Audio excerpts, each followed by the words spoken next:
अगं आई जरा बसू दे ग. महत्वाची माहिती वाचते. ती वाचून झाली ना की तुला हवी ती मदत करीन, पण आत्ता नाही. अगं मला जे सुरू करायचंय ना त्या संदर्भात खूप उपयुक्त माहिती आहे. खूप चांगलं मार्गदर्शन मिळतंय मला. मग वाचू नको का? तुझं काय मध्येच मदत कर मदत कर म्हणे.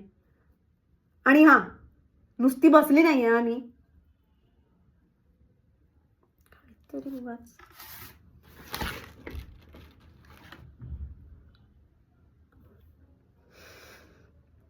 कसं आहे ना मातोश्री, जेव्हा सगळं जग या मुलीचं कौतुक करेल ना तेव्हा आपल्याला आपल्या या कन्येची किंमत समजेल. हा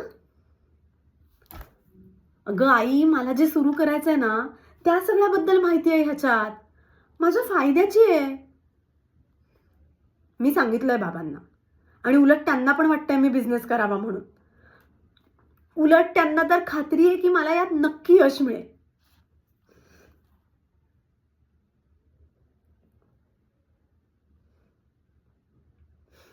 आलात? या या या या. आपलीच कमी होती. नाही, ही दिवसभर सतत बडबड करतच असते. आता आपणही आलात. आणि काय रे, मोठा दादाच म्हणून जास्ती बोलू नकोस. नोकरी करून तुला हवा तसा मान मिळतोय नाही ना? मग मला कशाला मागे लागतोयस? किती मिळतो रे तुला पगार? नाही, बोल ना.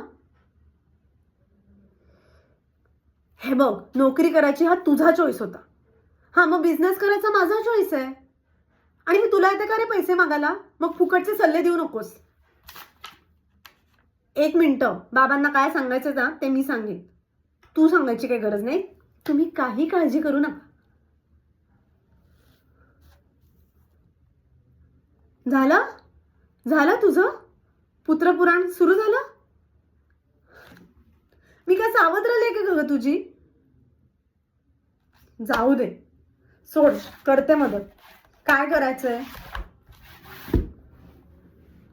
काय केलंस जेवायला?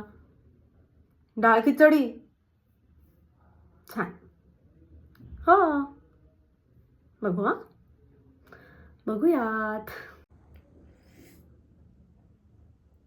बाबा, अहो कसुरी मेथी चुरून टाकायला विसरली ती. मग कशी चव येणार?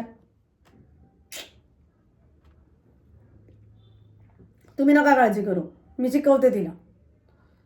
तरी सगळे जण म्हणत असतात माझ्या हाताला चव आहे म्हणून, पण नाही, हिला फक्त मला मदतीलाच घ्यायचंय. ठीक आहे, मग करते मदत. बाबा, मी काय म्हणते, या हाताला असलेल्या चवीचाच फायदा करून घ्यायचा ठरवलंय मी. हाच व्यवसाय करायचा. लोकांना छान चवीचं खायला घालायचं. मला खूप आवडेल. माझी सगळी माहिती काढून झाली आहे. आपण जेवण झालं की बोलूयात. हो, माझं झालंय. तुम्ही या, तुमचं जेवण झालं की सगळं बोलूयात. दाद्या, आता बघच काय करून दाखवते मी. आणि नुसतं बोलणार नाही, करून दाखवणार. पाच